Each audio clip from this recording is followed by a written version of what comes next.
Bhagavate Vasudeva. Om Namo Bhagavate Vasudeva. Hare Krishna, dear devotees. Thank you very much for joining today. Wanting to seek the blessings of Radha Madhav, Radha Shyamsundar, Krishna Balaram, Bal Gopal, Nrsimhadev Bhagavan, Gaunita Srila Prabhupada, Guru Maharaj, and the assembled devotees.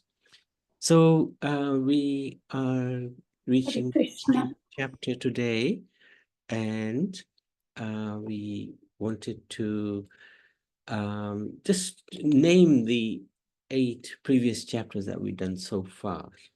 So, first chapter 1 is observing the armies on the battlefield of Kurukshetra, Vishad Yoga in Sanskrit.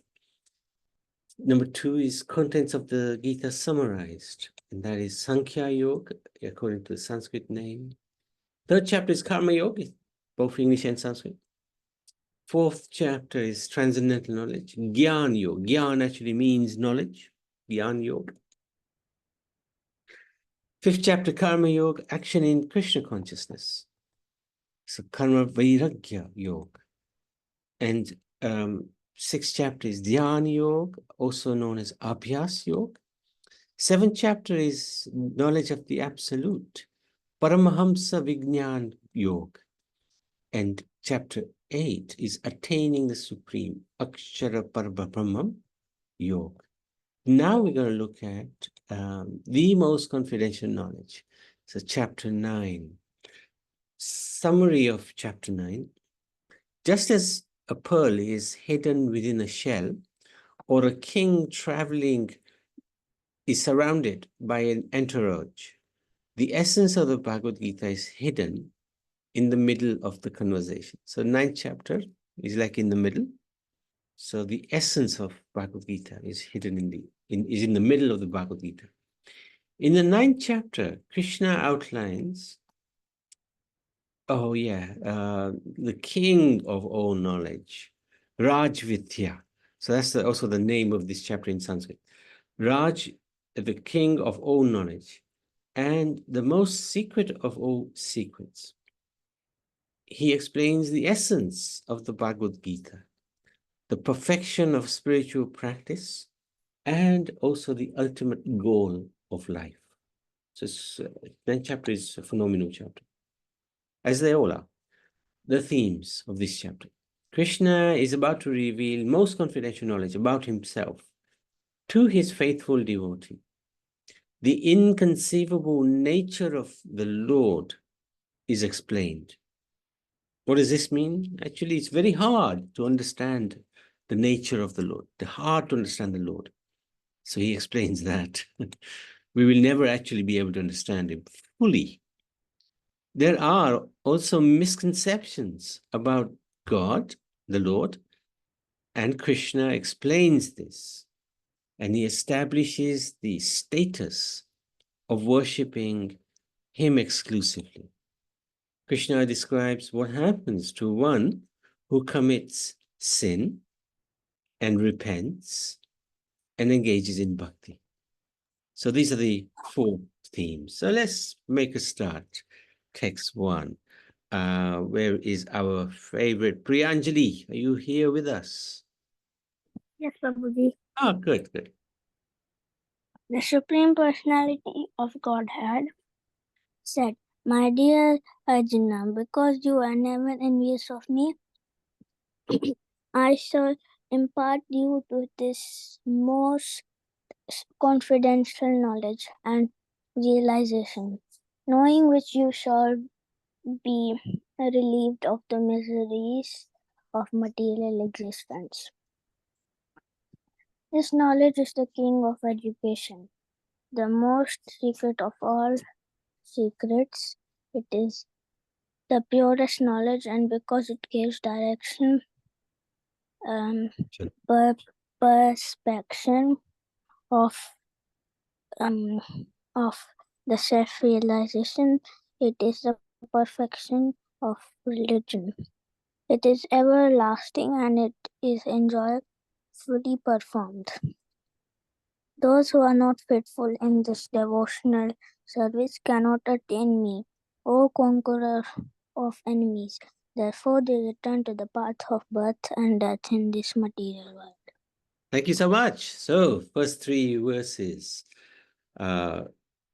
Krishna explains why he's explaining this Bhagavad Gita to Arjuna, because he's not envious of Krishna. So he's giving him this confidential knowledge. And I love this bit. He says, this knowledge is the king of all knowledge, secrets of secrets. It's everlasting. It's joyfully performed. So this is, it's not a boring, it's not a sad philosophy. It's joyful, very joyful. Krishna explains that the knowledge he is about to impart is the most confidential, as it illuminates the true position and nature of the soul in relation to God. There is a notion that belief in God is intellectually immature or naive. Often people mock others who believe in God. Oh, you still believe in God? They think that science has answered all the questions and replaces God. However, logical and rational analysis of the complexity, the design, the intricate engineering of this creation makes it plain that there must be some conscious intelligence behind it. To categorically deny this suggests a stubborn, irrational, and illogical predisposition towards atheism. Those who believe that there is no God, I can't see God, he cannot exist. It's just the most ridiculous argument. And the second most ridiculous argument is that nothing comes out of something. There's a big bang, and then suddenly there's fantastic order, and life is formed just like that. That's ridiculous. Thus, Krishna explains that the knowledge he's about to impart is state-specific.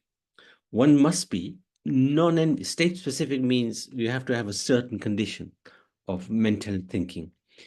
One must be non-envious. One should not be envious of God. And faithful to understand it. Faith is not opposed to knowledge, but it is actually a prerequisite for receiving knowledge. We have to have faith in everything that we do.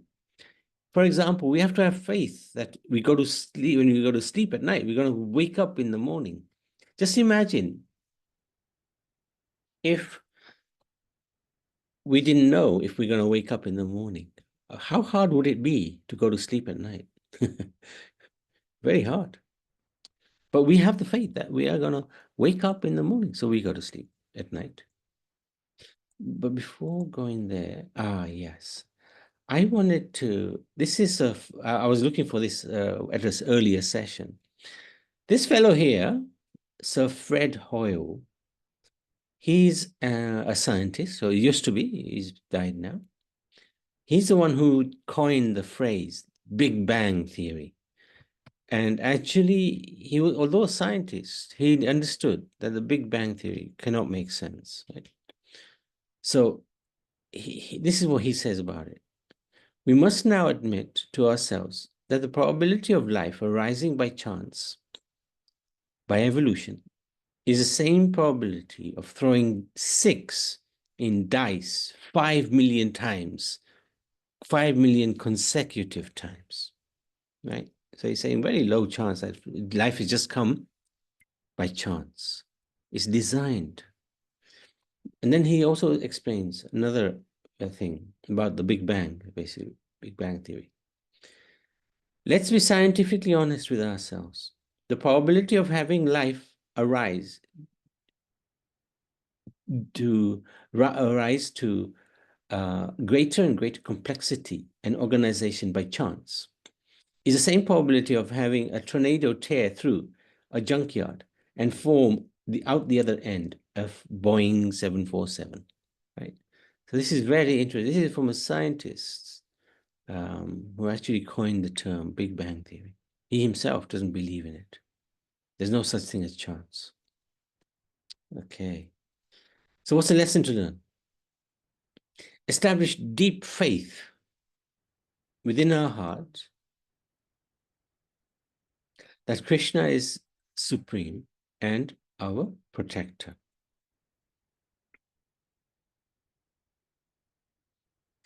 Faith is defined as Shraddha is confident, firm faith. Shraddha actually translates as faith. That by rendering transcendental loving service to Krishna, one automatically performs all subsidiary activities. Such faith is favorable to the discharge of devotional service. So faith is very important. Faith in God, faith in ourselves. We have to have faith in ourselves as well, that we will become fully conscious of God at some point in our life. And God will assist that process by us having this confidence. So how do we develop this faith, right? Faith is created by association of devotees. When we have good company, company means good friends who also have faith in God, that will help us a lot, right?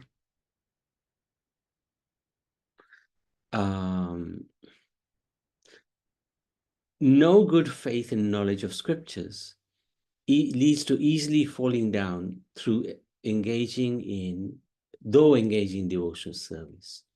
So we have to have this faith. Have firm faith, but not very advanced in devotional scriptures. Simply try to follow by association in simplicity. If we have firm faith and are also well-versed in devotional scriptures, then there's no chance of falling down. So faith is very, very important.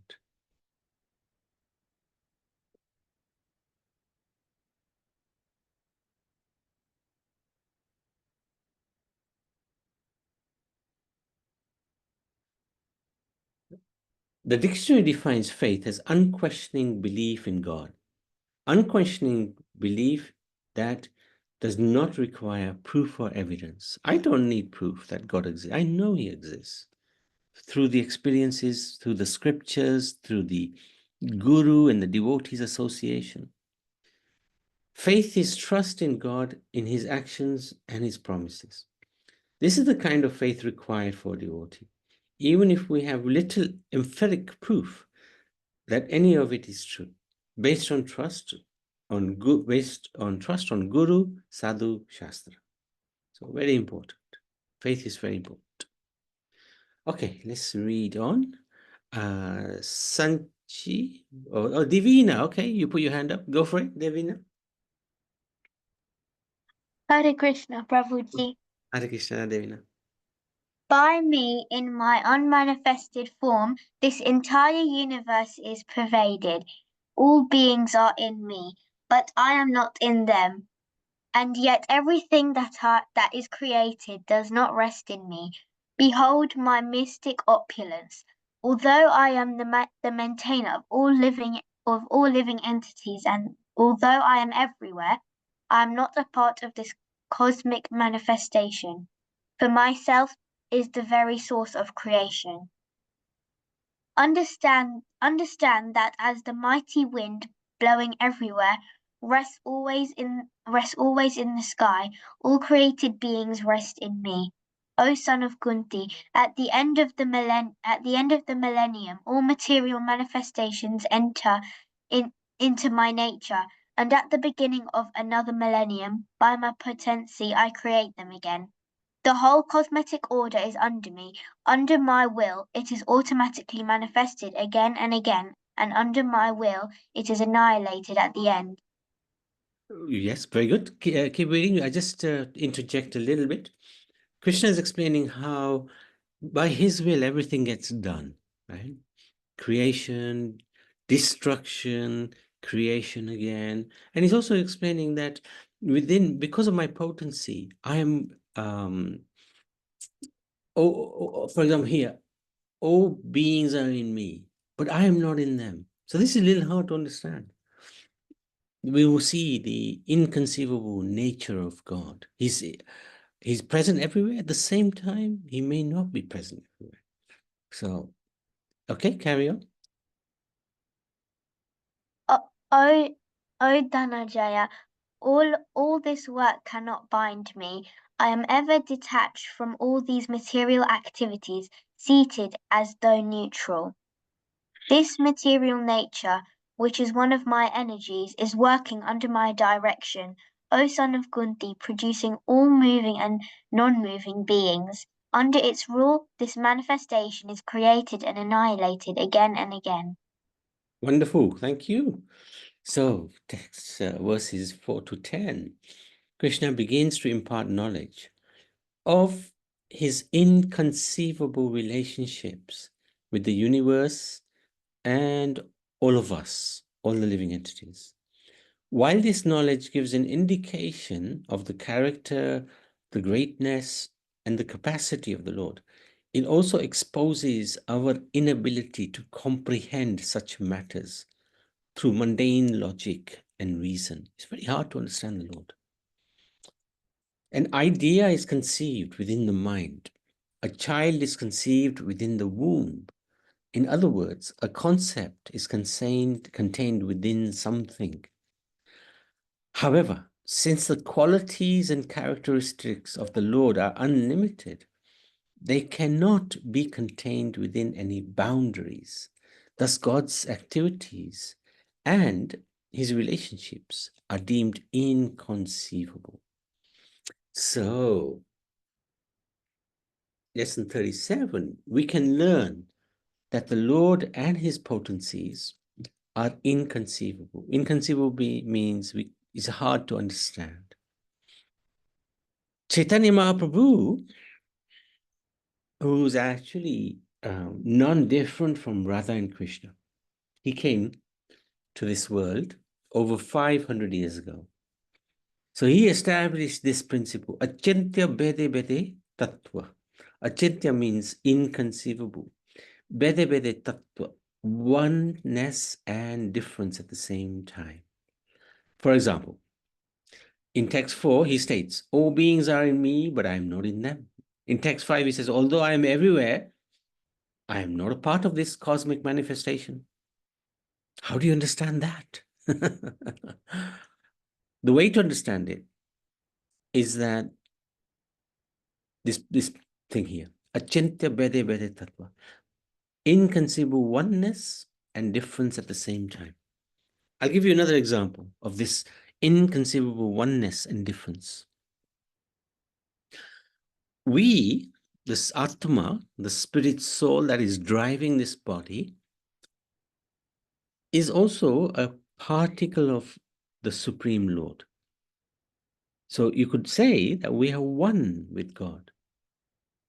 But actually, we can, at the same time, never be one with God, because God is always God, and we are always his servant.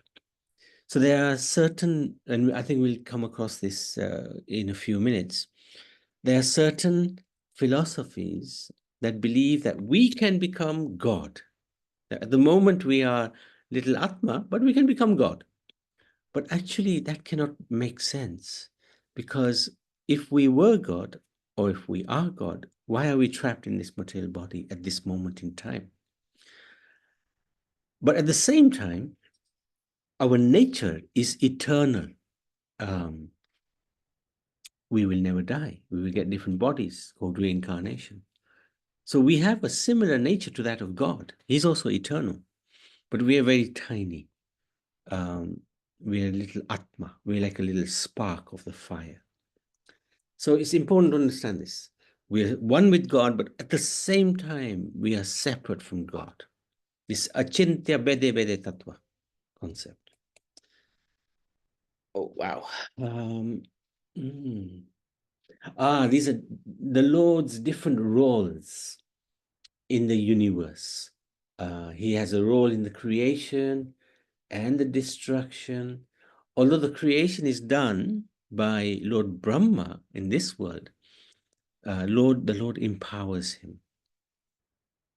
And this destruction-wise, although the destruction is done by Lord Shiva, again, that empowerment ultimately comes from the power ultimately comes from the Supreme Lord.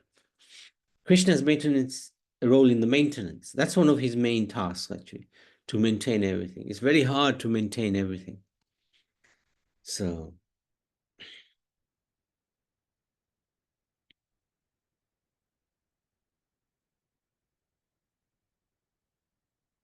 also in the verses that we read, Krishna explains that he's neutral.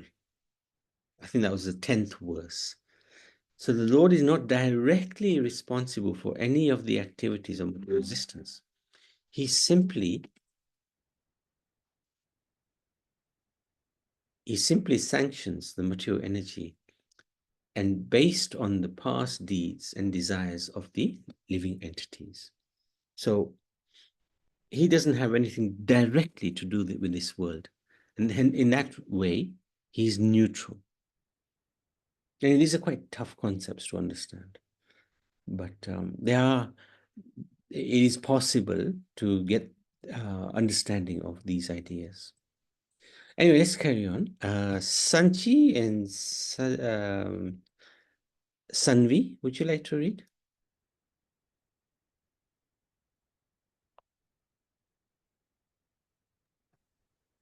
Hare Krishna. Hare Krishna, Hare Krishna. Fools deride me when I descend in human form. They do not know my transcendental nature as the Supreme Lord of all that be. Those who are thus bewildered are attracted by demonic or atheistic views.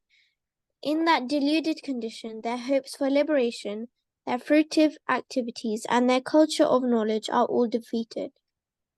O son of Parth, those who are not deluded, the great souls, are under the protection of the divine nature. They are fully engaged in devotional service because they know me as the Supreme Personality of Godhead, original and inexhaustible. Always chanting my glories, endeavoring with great determination, bowing before me, these great souls perpetually worship me with devotion. Others who engage in sacrifice by the cultivation of knowledge worship the Supreme Lord as one without a second, as diverse in many, and in the universal form.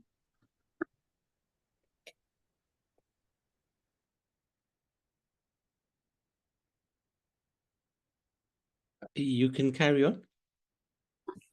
But it is I who am the ritual, I the sacrifice, the offering to the ancestors, the healing herb, the transcendental chant. I am the butter and the fire and the offering. I am the father of this universe, the mother, the support, and the grandsire. I am the object of knowledge, the purifier and the syllable Om. I am also the Rig, the Sama, and the Yajur Vedas. Good. I am the goal, the sustainer, the master, the witness, the abode, the refuge, and the most dear friend. I am the creation and the annihilation, the basis of everything, the resting place, and the eternal seed. O Arjun, I give heat, and I withhold and send forth the rain. I am immortality, and I am also death personified. Both spirit and matter are in me.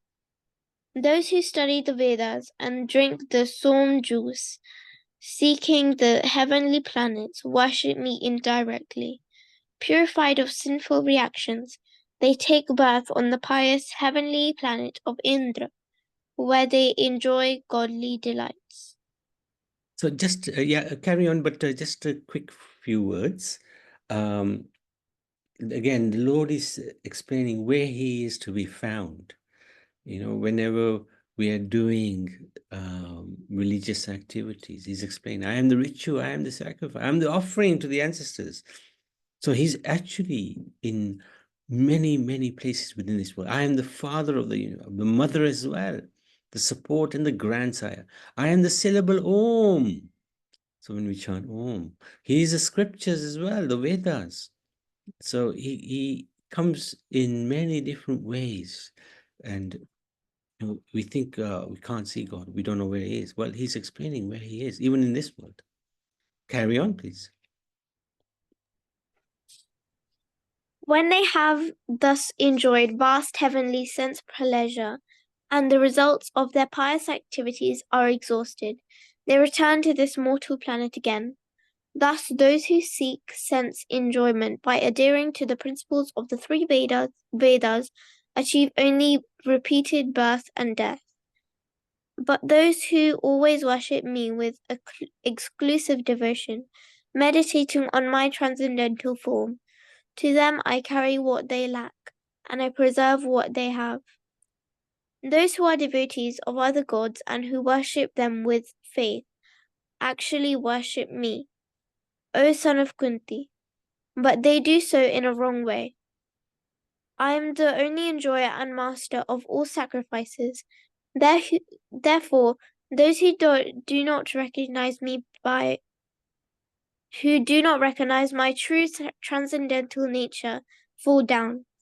Those who worship the demigods will take birth among the demigods.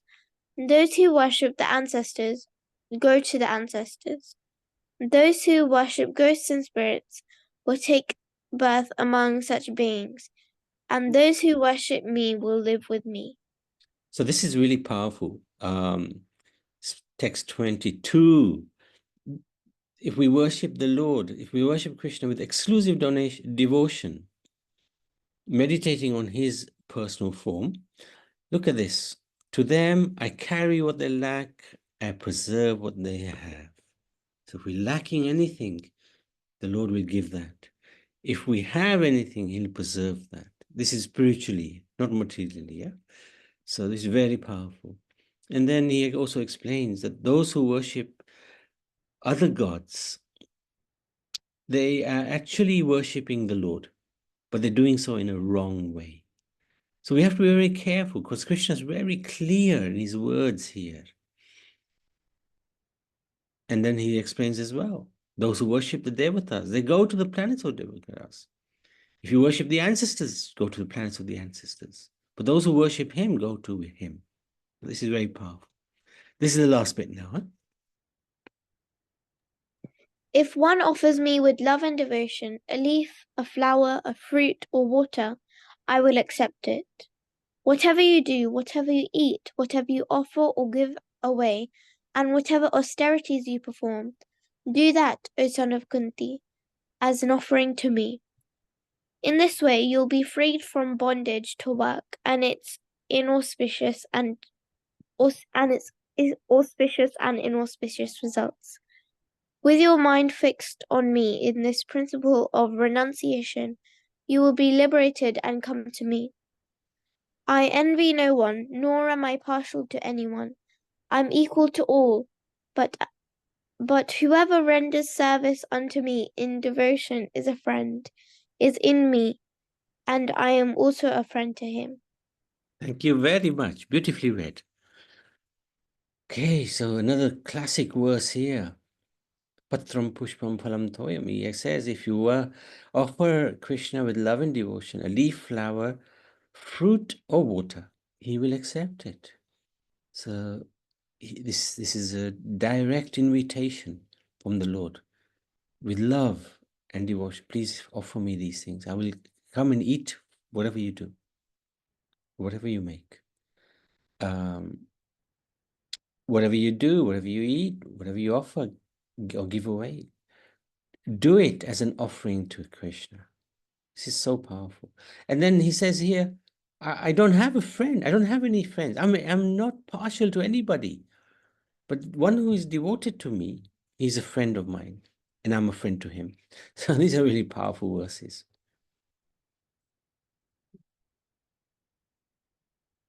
So let's summarize these.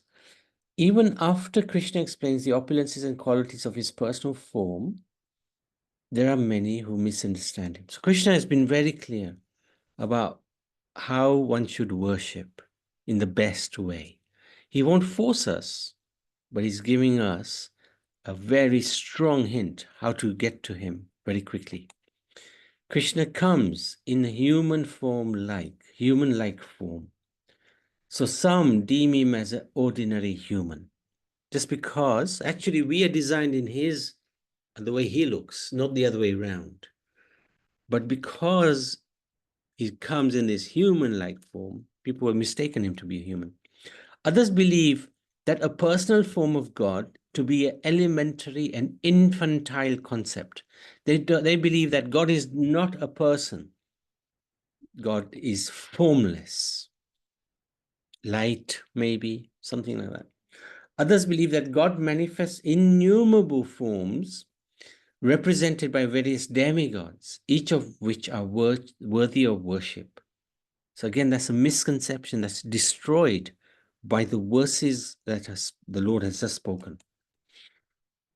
Others cannot perceive of anything beyond this universe and therefore consider the cosmos to be the supreme object of worship.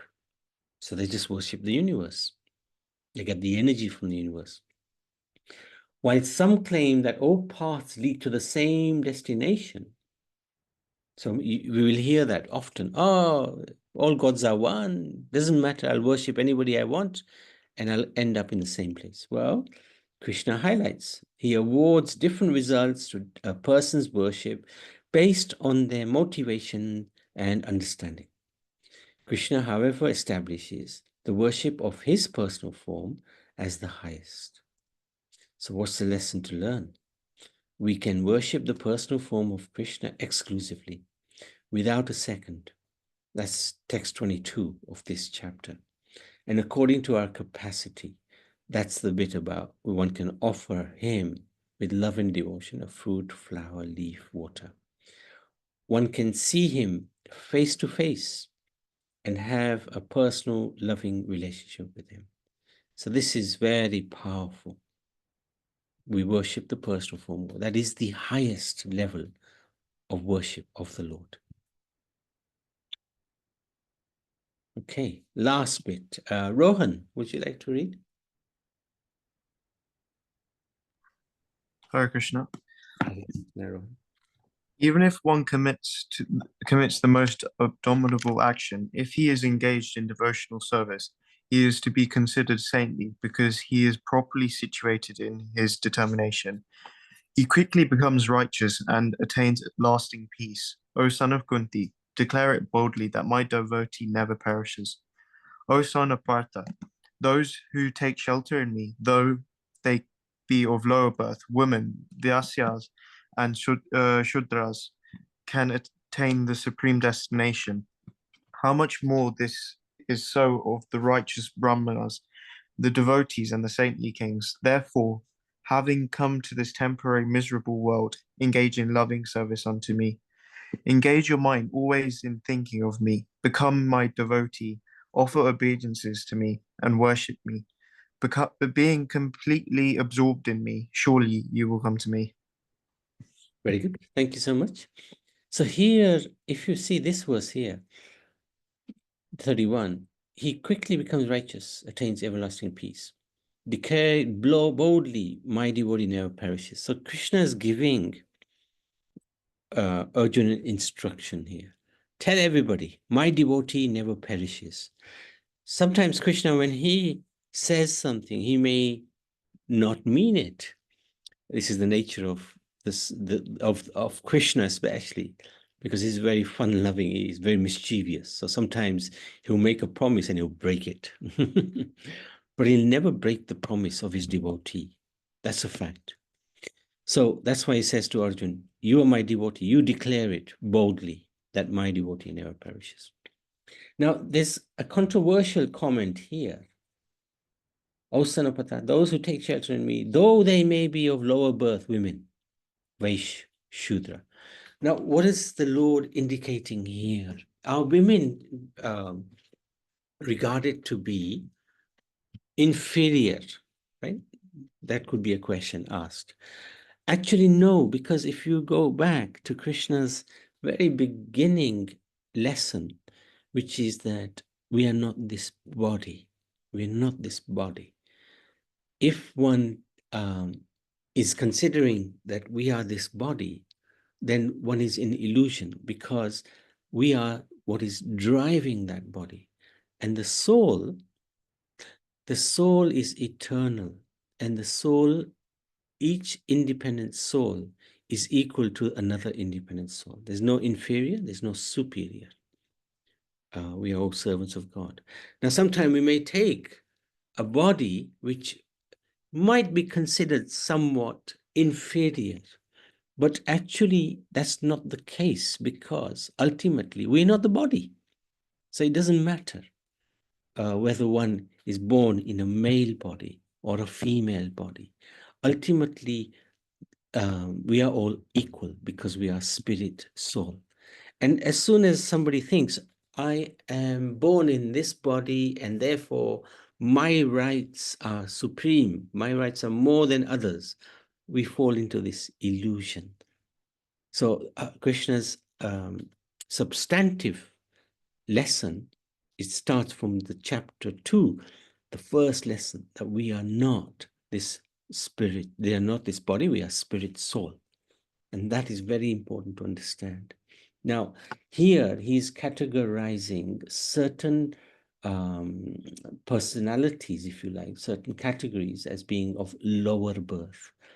This is not in relation to their ultimate spiritual status. We have to understand that. So that's important to take into account. And this last verse, he speaks this twice actually, the same verse.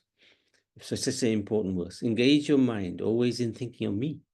Become my devotee, offer obeisances to me and worship me. Being completely absorbed in me, surely you will come to me. So a very powerful verse.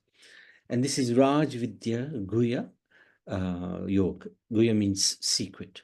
Raj Vidya. Raj is the king of all knowledge. Vidya means knowledge. Guya means secret. So Krishna has given a lot of confidential knowledge in this chapter. So summary of the last 5 verses. So sometimes a devotee, even if committing a horrible act, is considered saintly and is quickly rectified. So sometimes devotees make mistakes, and sometimes even do some crazy things. But those mistakes are rectified quickly. That devotee is considered saintly. Krishna requests Arjuna to declare boldly that his devotees are never vanquished. By thinking of Krishna, offering him obeisances, and becoming absorbed in him, one, regardless of his position, will go back to Godhead. So what is the lesson? Forgive and be forgiven. Everyone makes mistakes in life, and probably over and over again. Due to past conditioning, we are bound to make mistakes, but Krishna is very forgiving and understanding. So one of our previous acharyas, his name is Vishwanath Chakravarti Thakur, he describes 5 types of people. The 5th class, the lowest class, if you like, is one who sees bad in everyone, is always negative, can't see good in anybody. The 4th class is one who sees both good and bad and good, but they only focus on the bad. So we may know some people like this, right? They see, you're doing some good things, a bad thing, but they'll always criticize you no matter what you do. 3rd class is one who sees good and bad in equal measure. The 2nd class of person is one who sees both bad and good, but they only focus on the good, right? So we see somebody has some not such good qualities, but instead of looking at the good qualities, we just focus on instead of focusing on the bad qualities, we just focus on the good qualities. And the 1st class of person is one who only sees good in others. And that is only possible for Krishna and the Guru. He can only do this. They will only see good. They will never see any bad. So this is the beauty of Krishna. We may do something crazy because we're nature. Our nature is to make mistakes. And we make mistakes again and again and again and again and again. But the beauty of the Lord is that he is very forgiving. It's not that we take advantage of that, but we should understand that we can learn. We must learn from our mistakes.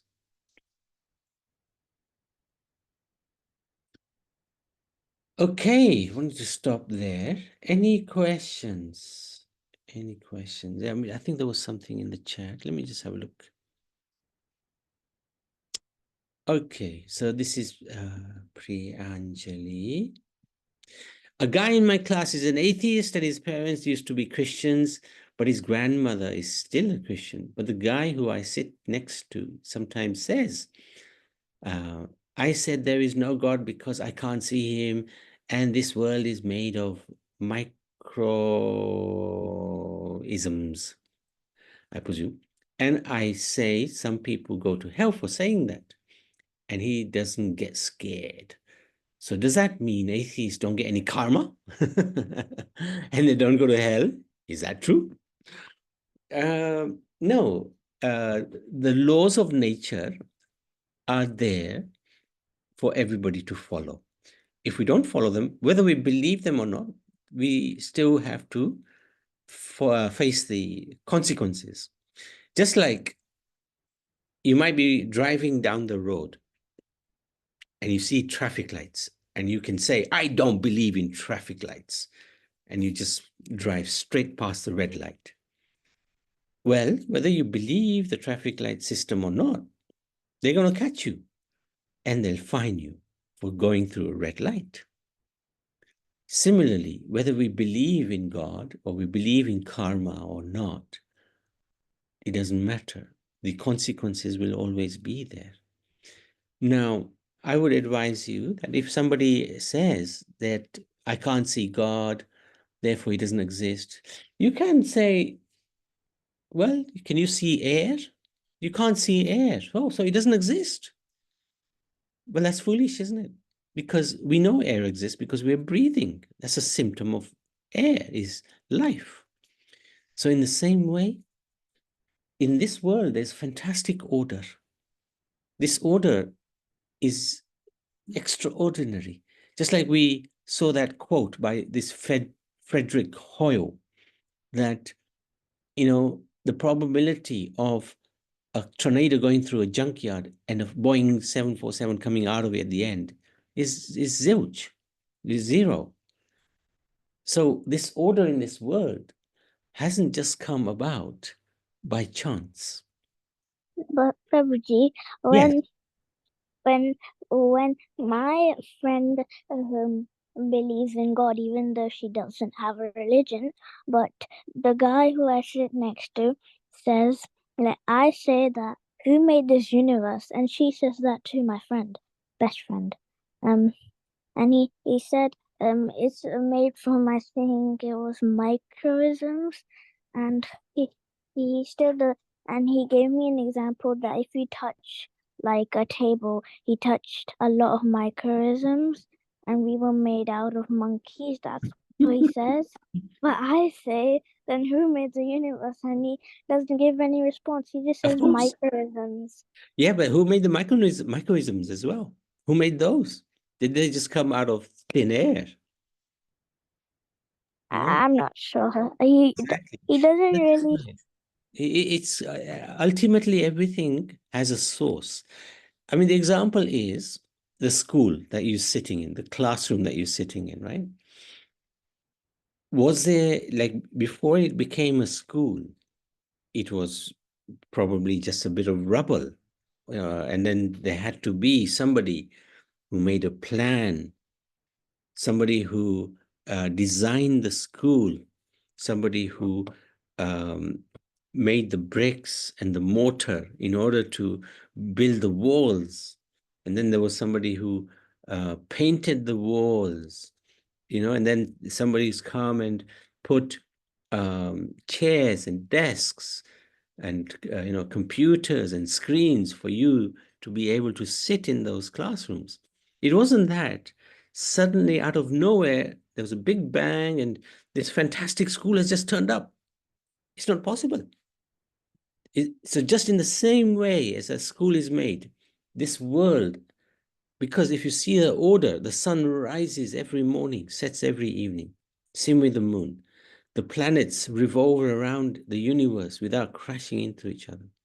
There's such fantastic order.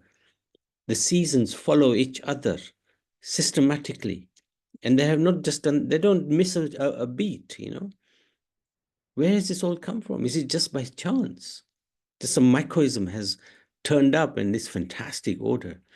That's what I call foolishness. Krishna also explains that. That's mudha, foolish behavior, foolish understanding.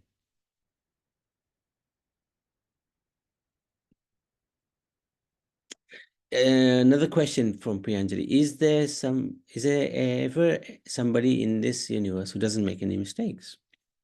In this universe, well, God never makes mistakes. His devotees, his pure devotees, they never make mistakes. Otherwise, yeah, everybody makes mistakes. And why not? We're allowed to make mistakes, Priyanjali. It's not a problem to make a mistake, but we need to learn from those mistakes. So Sanchi and Sanvi, in one of the universities says there is that I can't see one word.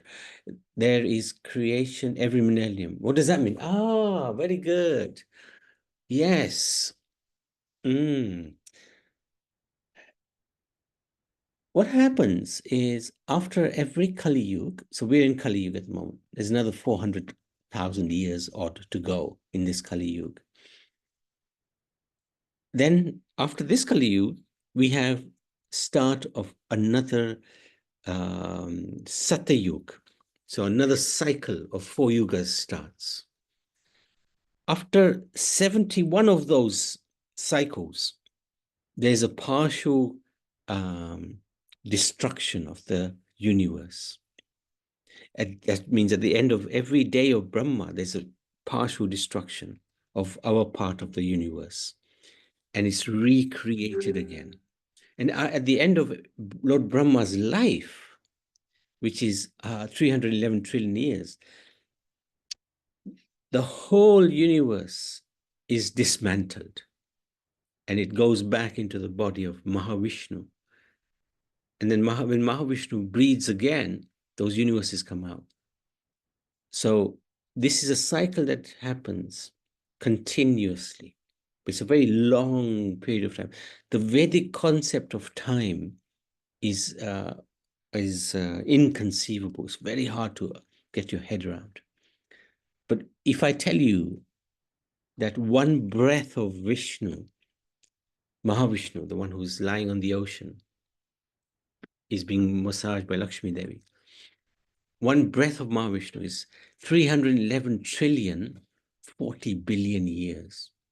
That is one breath of Vishnu. And that is the lifespan of universe. And there are unlimited number of universes that come out of his body.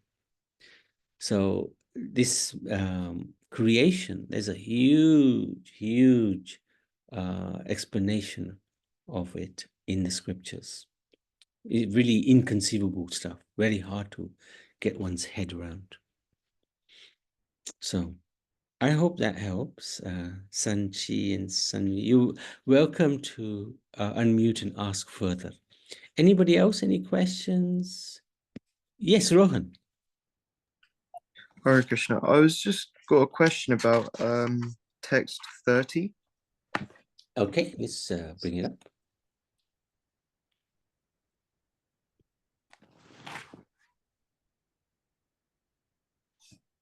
Yes. Oh, yes. So what I don't understand is, so if someone commits an act like murder and they don't feel sorry for it, even though they know what they've done is wrong, if they just do devotional service, do they suddenly get forgiven for that crime? Or do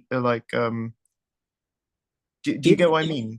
Yeah, I do get you. In terms of karma.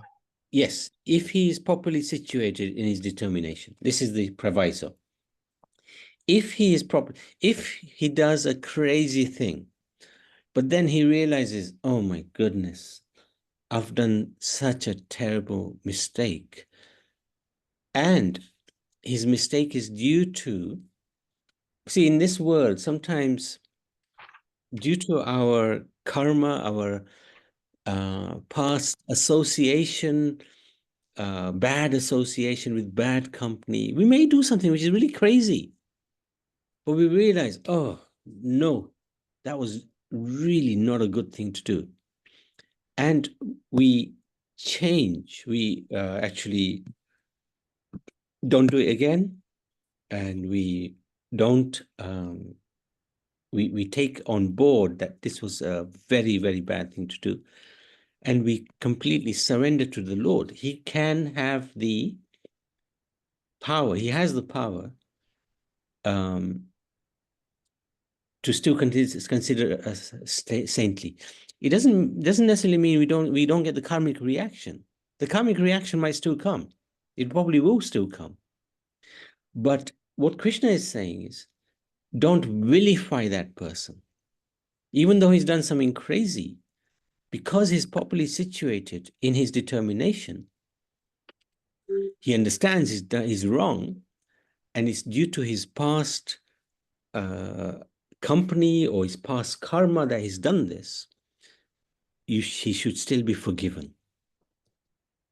Yeah, he should still be forgiven. But not if he keeps doing it. If he keeps doing it, that's a different matter. It's an error due to being forced almost to do that sinful activity.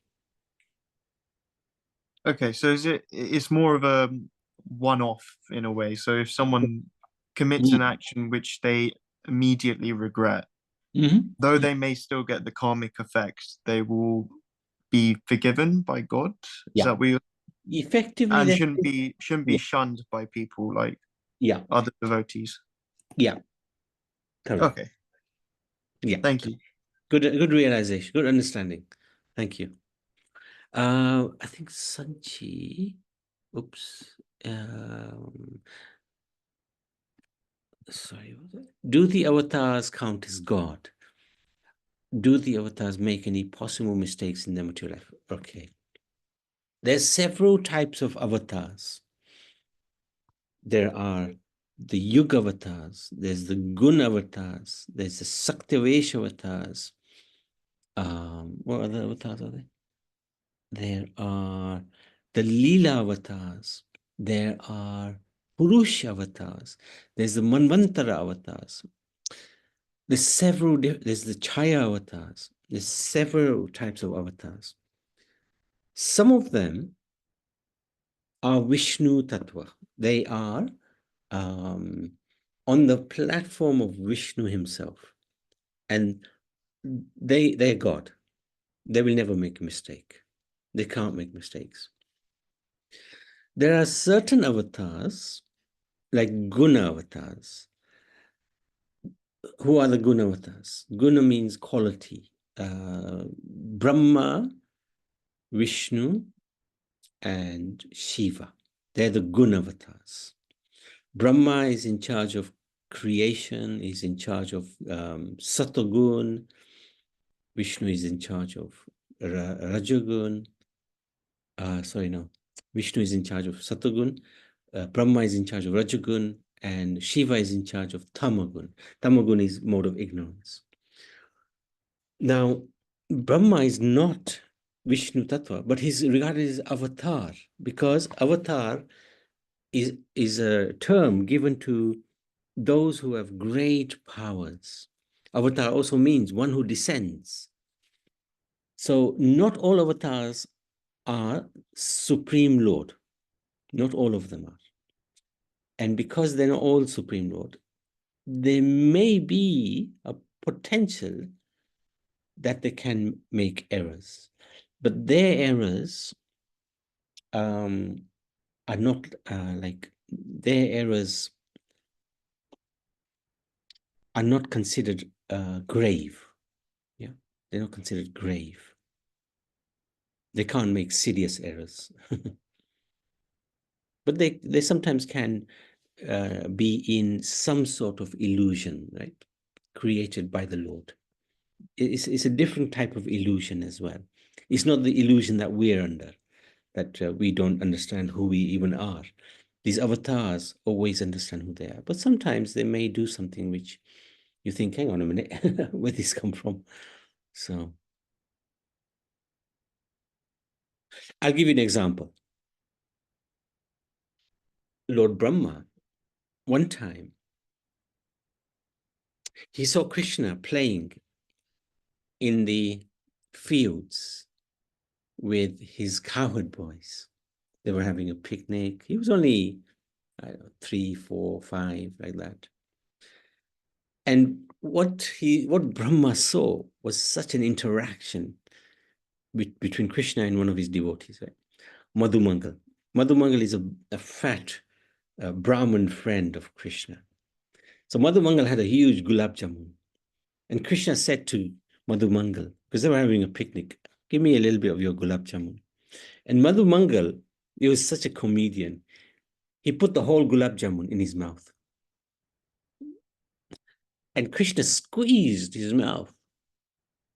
And some of that juice from the gulab jamun came out of Madhumangal's mouth, and it landed on Krishna's hands, his arms. And Krishna licked his arms. And he was saying, wow, this is very tasty gulab jamun. And Lord Brahma was watching this and thinking, what is going on here? What is going on? This Krishna is supposed to be saving us from all these demons, but yet he's playing like this with his friends. Brahma couldn't understand it, right? It was hard to understand. So what he did, to test Krishna, he kidnapped all of the friends of Krishna and the calves of Krishna, the calves, the baby cows. He kidnapped them all. And Krishna realized, aha, Brahma's done this. So what did Krishna do? This is the Supreme Lord. He's only little, but he expanded himself as every single cowherd boy and calf, right? He expanded himself. And so Brahma, when he looked again, he saw, hey, hang on, I thought I kidnapped all those cowherd boys and calves, but they're back again. He couldn't understand. Then he realized, oh no, I made a mistake. He realized that this is Krishna, this is God. He's expanded himself into every one of his friends. And he had millions of friends, millions of calves. But God had expanded himself as into every single one of them.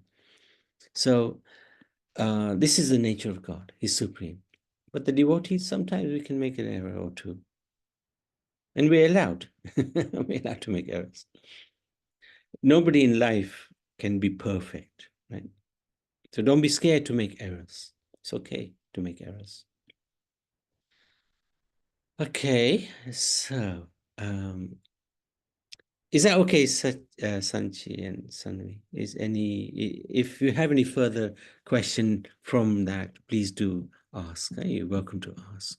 We love questions. So, okay. Anybody else? Any questions or any comments?